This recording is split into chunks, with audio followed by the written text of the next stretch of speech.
और अब बात करते हैं हरियाणा की राजनीति पर। हरियाणा की राजनीति में, हरियाणा की सियासत में एक दिग्गज नाम है राव इंद्रजीत का। दिग्गज नेताओं का जब शुमार होता है मौजूदा वक्त में, तो उन पर उस दौरान राव इंद्रजीत के नाम का जिक्र भी किया जाता है। और दक्षिण हरियाणा की राजनीति में राव इंद्रजीत का प्रभाव किसी से छिपा नहीं है।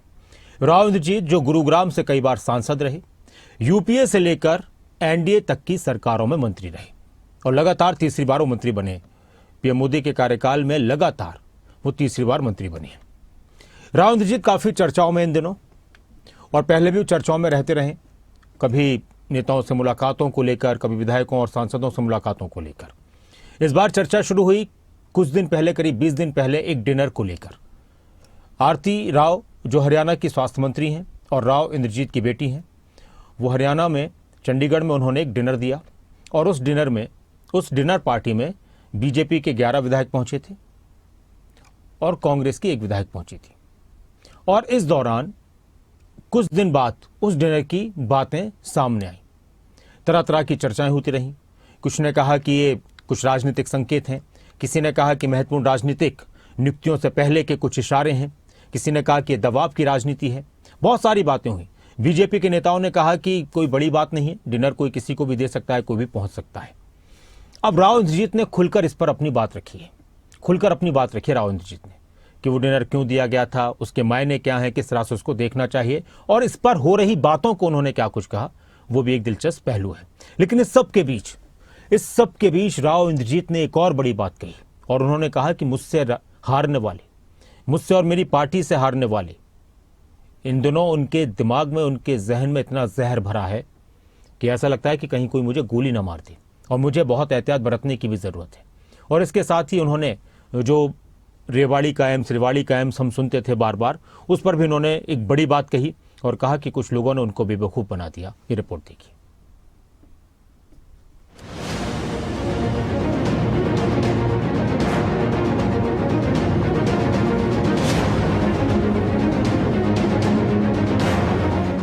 एक डिनर और पूरे हरियाणा की सियासत में मची है खलबली। चंडीगढ़ में कुछ दिन पहले हरियाणा की कैबिनेट मंत्री आरती राव के घर पर बने डिनर ने सियासत में कई चर्चाओं को गरमाया है। डिनर पर चर्चा इसलिए भी क्योंकि मेजबानी में थे दक्षिण हरियाणा के बड़े नेता और मोदी सरकार में केंद्रीय राज्य मंत्री राव इंद्रजीत सिंह की बेटी और हरियाणा सरकार में कैबिनेट मंत्री आरती राव का आवास। सियासत में डिनर सिर्फ डिनर नहीं, ये सियासी चर्चाओं को भी जन्म देती है। जहां चर्चा होती है सियासत में अंदर पक रही खिचड़ी पर। डिनर डिप्लोमेसी ने हरियाणा की राजनीति में हलचल मचा रखी है। कहा गया डिनर कमल सखी अभियान के तहत था, लेकिन जिन चेहरों को न्योता मिला वो महज महिलाएं या सामाजिक कार्यकर्ता नहीं, बल्कि सियासत के बड़े दिग्गजों में थे। सवाल उठना लाजमी, क्या ये शक्ति प्रदर्शन था? विपक्ष और खुद बीजेपी के भीतर इसे लेकर कई सवाल उठे। कैबिनेट मंत्री आरती राव के चंडीगढ़ आवास पर डिनर में पहुंचे विधायकों में रेवाड़ी से विधायक लक्ष्मण यादव, पटौदी से विधायक बिमला चौधरी, नारनौल से विधायक ओम प्रकाश यादव, गुरुग्राम से बीजेपी विधायक मुकेश शर्मा, सोना से बीजेपी विधायक तेजपाल तंवर, बावल से विधायक डॉक्टर कृष्ण कुमार, नांगल चौधरी से कांग्रेस की विधायक मंजू चौधरी का नाम है। चरखी दादरी से विधायक सुनील सांगवान, बाढ़ड़ा से बीजेपी विधायक उमेद पातुआस, महेंद्रगढ़ से विधायक कंवर सिंह तंवर, कोसली से विधायक अनिल यादव। केंद्रीय राज्य मंत्री राव इंद्रजीत सिंह ने डिनर डिप्लोमेसी पर जवाब दिया है। मेरे पास 2-3 मंत्रियों के, 2-3 एमएलए के फोन आए, यदि हमारा नाम उछल रहा है कि हमसे पूछा गया कि भाई क्यों तुम खाने पे चले गए, क्योंकि हमारे से तो किसी ने पूछा ही नहीं है। अखबारबाजी कैसे हो रही है, वीडियोग्राफी कैसे हो रही है, ये यूट्यूब में वाले कैसे कह रहे हैं।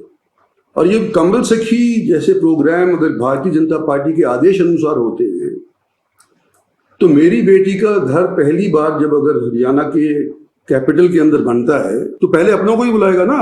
तो हमारे यहाँ के लोग, ये दक्षिणी हरियाणा के जितने भी लोग हैं, ये सारे हमारे साथ जुड़े हुए हैं। इनके एमएलए हमारे साथ जुड़े हुए, इनके जनसभा वाले हमारे साथ, जनता वाले समाज जुड़े, तो उनको एमएलए को बुलाया। 18 जून को चंडीगढ़ में राव इंद्रजीत सिंह की बेटी और हरियाणा सरकार में मंत्री आरती राव के आवास पर हुए डिनर में दक्षिण हरियाणा के 11 बीजेपी और 1 कांग्रेस विधायक शामिल हुए। डिनर के बाद राजनीतिक हलकों में तरह तरह की चर्चाओं ने जोर पकड़ा। मेरी बेटी का भी यहाँ पे घर हो गया है, अगर तुमने एमएलए हॉस्टल में नहीं खाना हो, कोई दिक्कत हो, तुम यहाँ पर आकर के खा लिया करो, पानी पी लिया करो, हुक्का पी लिया करो, ये घर है तुम्हारा, इस तौर के ऊपर बुलाए वो। और उसके बाद इस तरह की बयानबाजी जो यूट्यूब में हुई है, अनर्गल बातें, बकवासबाजी है, कुछ नहीं हुआ। उस डिनर में शामिल हुए रेवाड़ी के विधायक लक्ष्मण सिंह का कहना है कि डिनर में कोई सियासी चर्चा नहीं हुई। पॉलिटिकल चर्चा नहीं हुई, वैसे हंसी मजाक और डिनर चल रहा था, तो इसमें तो कोई बड़ी बात नहीं है। ये तो खामखा का एक बवंडर बनाया जा रहा है। बाकी ना कोई उस मानस से गया, ना उस कोई मानस से किसी ने बुलाया। किसी तरह की कोई चर्चा पॉलिटिकल नहीं हुई। केवल ये था, गेट टुगेदर कार्यक्रम था, उसमें सब लोग अपना डिनर ले रहे थे, अपने अपने एक्सपीरियंस शेयर कर रहे थे। ऐसी और कोई बात हुई नहीं वहाँ। सवाल उठता है, क्या ये सादगी भरी सफाई हर किसी को समझ आ रही है? क्योंकि डिनर में जिन चेहरों को बुलाया गया वो सिर्फ सामाजिक दायरे के नहीं बल्कि सियासी प्रभाव वाले लोग थे। इस डिनर को लेकर पार्टी के भीतर और बाहर दोनों तरफ चर्चाएं हैं, खासकर जब राव इंद्रजीत कई बार अलग अलग सुर में बोल चुके हैं।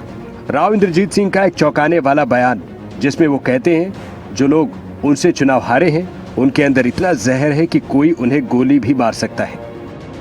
तो जो लोग मेरे से हारे हैं या मेरी पार्टी के वालों से हारे हैं, आज उनके मन के अंदर इतना जहर घुला हुआ है कि आने वाले समय के अंदर मैं समझता हूं मेरे को एहतियात बरतना पड़ेगा, कोई गोली भी मार सकता है। इस तरह के लोग यहाँ पे आज के दिन हो रहे हैं। एम्स मनेठी के मुद्दे पर राव इंद्रजीत सिंह ने बड़ा हमला बोला। राव इंद्रजीत ने कहा कि मनेठी में जब एम्स के लिए जमीन की बात आई तो उन्हें धोखे में रखकर 200 एकड़ जमीन दी गई जो पहले से ही वन विभाग के पास थी। एक एम्स को डालेंगे तो खट्टर साहब यहाँ पे आए, मैंने उनको कहा कि भी अनाउंस कर दो, करवा तो मैं लूंगा ही वहां पे, क्योंकि भारत सरकार की नीति है और हमारे पास एम्स है नहीं। तो उन्होंने अनाउंस कर दिया। उसके बाद जिस तरह की जलालत मैं कहता हूं इन लोगों ने करी, इलाके के साथ जो धोखा छल कपट किया, उसका मैं बयानबाजी करना चाहता हूं कि मनेठी ने सबसे पहले अपनी जमीन तजवीज करी,